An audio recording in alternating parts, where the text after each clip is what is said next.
Alhamdulillah. Comment être riche? Comment acquérir la richesse matérielle, la richesse financière? Je vais te donner des clés. Wallahi wa Rabbil Kaaba. Si tu les saisis, si tu les comprends, si tu vis avec ces clés, tu les mets en application, tu seras riche, insha'Allah ta'ala. Alors, il faut bien comprendre une chose, tu seras riche financièrement, mais aussi, et pas que, mais aussi spirituellement. Tu auras une richesse de foi, de cœur, une richesse d'âme. Alors, il faut bien comprendre une chose avant tout, c'est que tout est relatif. La richesse financière, c'est d'avoir une certaine autosuffisance. Tu as un excès de biens, tu peux te faire plaisir, tu n'es pas dépendant d'autres personnes, d'une structure quelconque. Eh bien, tout est relatif, ça dépend. Ça dépend avant tout de ton état d'esprit. Certaines personnes vivent avec ce qu'on appelle al-qana'a, le contentement de ce qu'ils ont. Eh bien, ceux-là sont plus facilement riches matériellement que ceux qui peut-être ont plus de biens, mais n'ont pas al-qana'a, le contentement. Je vais te donner un exemple. Et ensuite, par la suite, on va développer les clés concrètes qui te permettront, insha'Allah ta'ala, d'être riche. Une personne qui a réussi à avoir un mode de vie assez modeste, il s'est habitué à cela puisqu'il a un certain contentement, le qana'a, il se suffit de peu, il ne rentre pas dans l'excès. Celui-là, s'il a un excès de 20 000 euros dans son compte, il se considérera comme très riche, puisque lui, il a l'habitude de vivre avec peut-être 1 500 euros par mois, ou 2 000 ou 2 500 euros par mois, peu importe, et cela lui suffit et lui permet de mettre de l'argent toujours de côté chaque mois. Donc, alhamdulillah, avec ces 20 000 euros de côté, il se sent vraiment riche. D'autres personnes n'ont pas al-qana'a, le contentement. Ils ne sont jamais rassasiés. Ils ne vivent pas avec cet état d'esprit qui est « il faut que je me contente de ce que j'ai, que je ne rentre pas dans l'excès, dans trop de gaspillage », eh bien, il en veut toujours plus. Même s'il gagne 50 000 euros par mois, même s'il a 500 000 euros dans son compte bancaire, puisqu'il n'est jamais rassasié, puisqu'il ne vit pas avec le qana'a, le contentement, eh bien, il ne se sent jamais riche, et donc il n'est jamais satisfait, et donc il n'est jamais heureux. Donc pour lui, ce n'est pas une vraie richesse, puisqu'il n'a pas accédé à la première richesse qui te permet de te satisfaire et de profiter de la richesse matérielle, à savoir la richesse du cœur. Et la richesse du cœur, c'est quoi? C'est al-qana'a, c'est le contentement.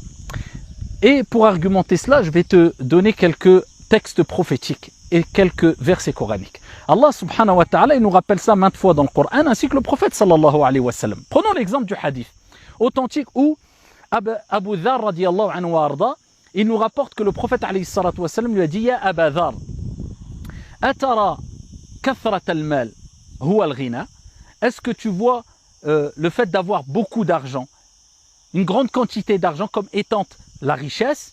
Il dit « Na'am ya Rasulallah » Il dit « C'est ça la richesse, avoir beaucoup d'argent. » Il dit « Et est-ce que tu vois le fait d'avoir peu de biens, peu d'argent comme étant la pauvreté?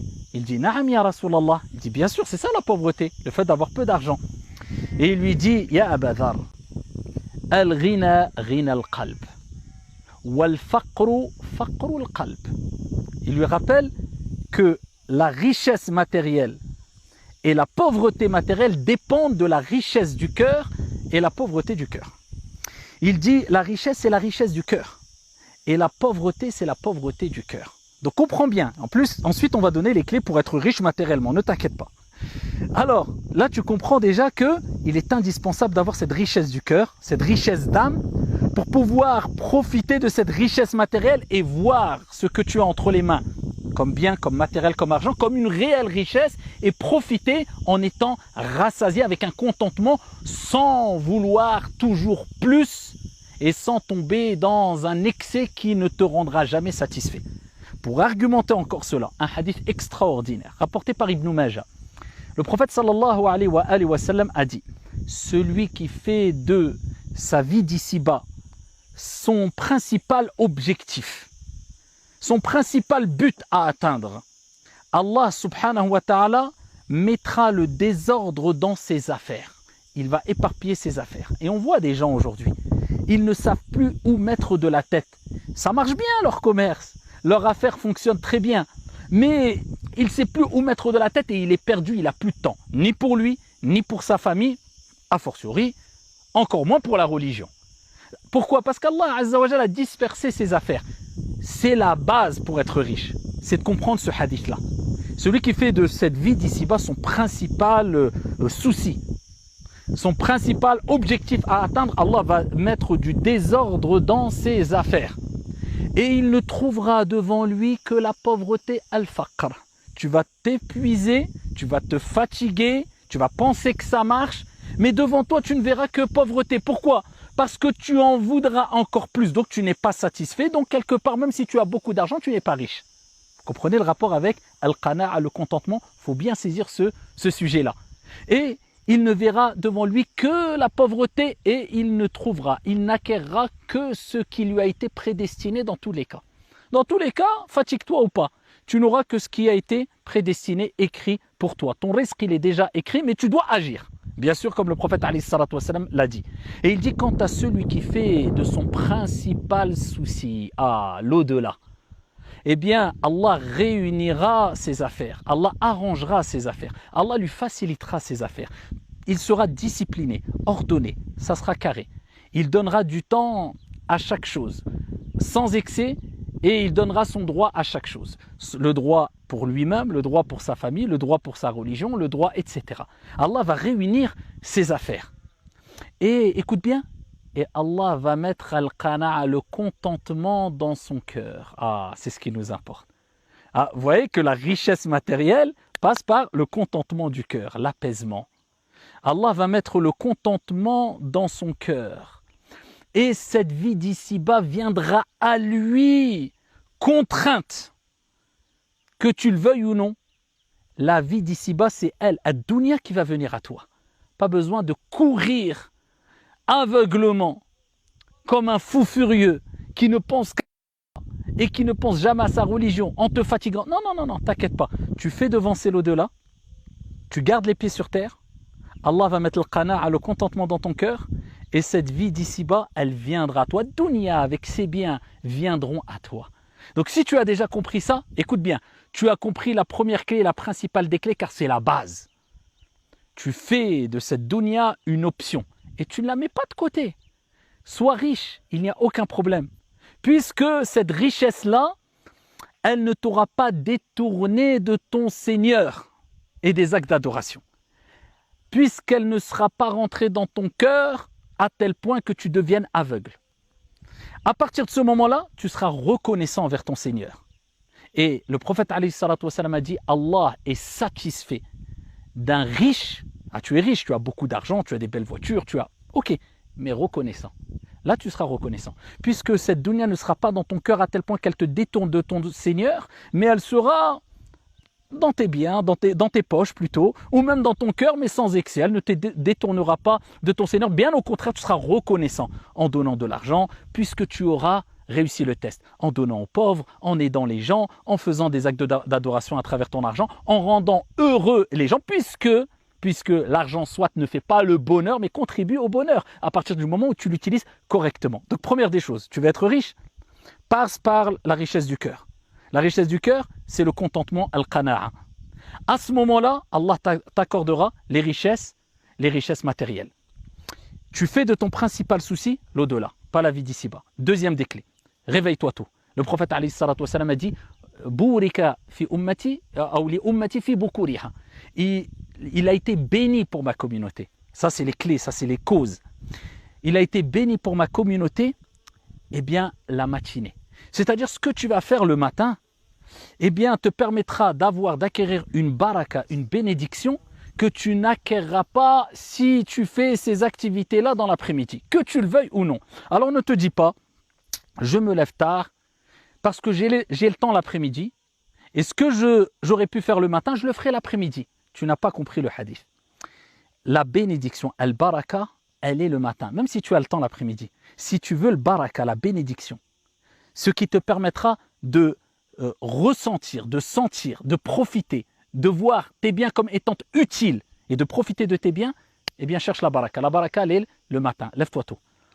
Il faut se lever tôt comme le prophète alayhi salatu wassalam a dit. Ça, c'est la deuxième clé. La troisième clé, très importante.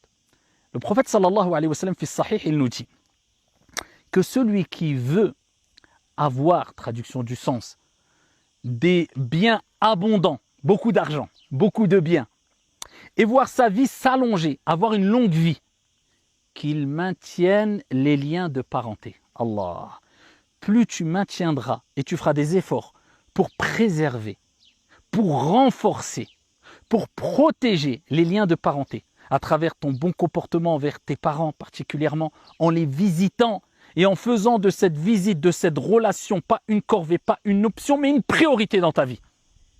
Sois pas ingrat. Tes parents t'ont tout donné. C'est pas pour que aujourd'hui tu dises tiens, quand j'ai le temps le week-end, je les appelle. Non, non, ils font pas la manche, tes parents. Hein. Non, non, ils font pas la manche. Tu leur dois tout à tes parents. Eh bien, en plus de cela, tellement que les parents sont importants, et tellement qu'il y a de bénédictions, et tellement que tu te rapproches d'Allah subhanahu wa ta'ala en te rapprochant de tes parents, le prophète te rappelle, si tu veux beaucoup de bien, et si tu veux une vie longue et heureuse, maintiens les liens de parenté.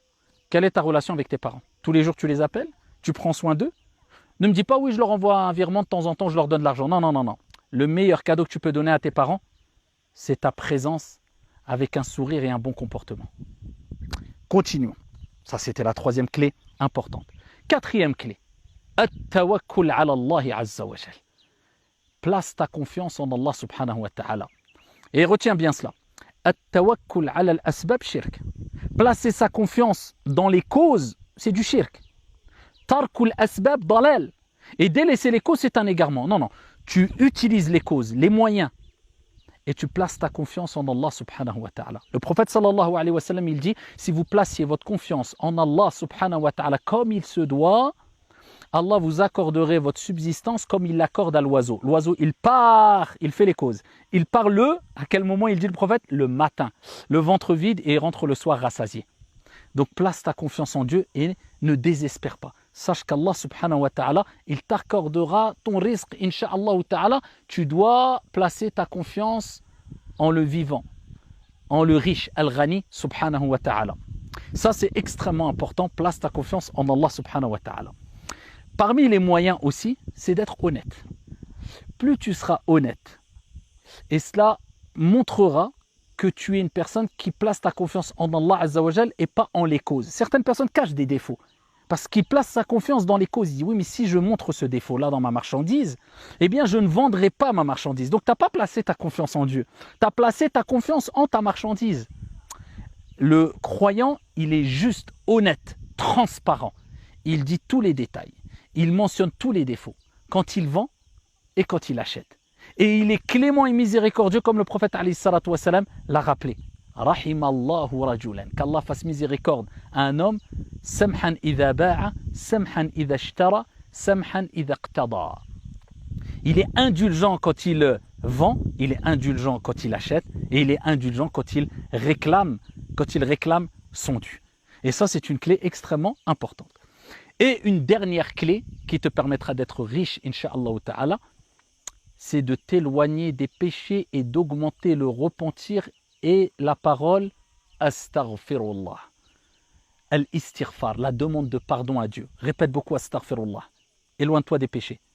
Quelle est ta relation avec les péchés? Quelle est ta relation avec les bonnes actions? Plus tu te rapprocheras de ton Seigneur avec des bonnes actions, plus Allah subhanahu wa ta'ala t'ouvrira les portes de la richesse du cœur, de l'âme et la richesse matérielle. La preuve en est le verset coranique où Allah subhanahu wa ta'ala il parle de Noé, le prophète Noé, Nuh alayhi salam, qui a dit فَقُلْتُ اسْتَغْفِرُوا رَبَّكُمْ إِنَّهُ كَانَ غَفَّارًا. Et j'ai dit, implorez le pardon de votre Seigneur, c'est lui le grand pardonneur. إِنَّهُ كَانَ غَفَّارًا. Qu'est-ce qu'il se passera à ce moment-là? يُرْسِلِ السَّمَاءَ عَلَيْكُمْ مِدْرَارًا. Il vous accordera des pluies abondantes. وَيُمْدِدُكُمْ بِأَمْوَالٍ وَبَنِينَ. Et il vous accordera beaucoup de biens et beaucoup d'enfants. Une des causes spirituelles, une des causes religieuses, pour qu'Allah accroît tes biens et t'accorde beaucoup d'enfants, en bonne santé, insha'Allah ta'ala, l'augmentation de Astaghfirullah. Avec la langue, mais aussi et surtout avec le cœur. Demandez beaucoup pardon à Allah subhanahu wa ta'ala. Et de plus, le prophète nous a rappelé que c'est une cause de la dissipation des soucis et des tristesses. Répète beaucoup Astaghfirullah, Astaghfirullah, Astaghfirullah. Voici des clés. Si tu vis avec, tu les comprends, tu les saisis, tu les mets en application, Wallahi wa Rabbil Kaaba, tu seras riche de cœur et riche matériellement. Qu'Allah nous bénisse, qu'Allah nous protège et qu'Allah vous accorde réussite ici-bas et dans le delà. Assalamu alaikum.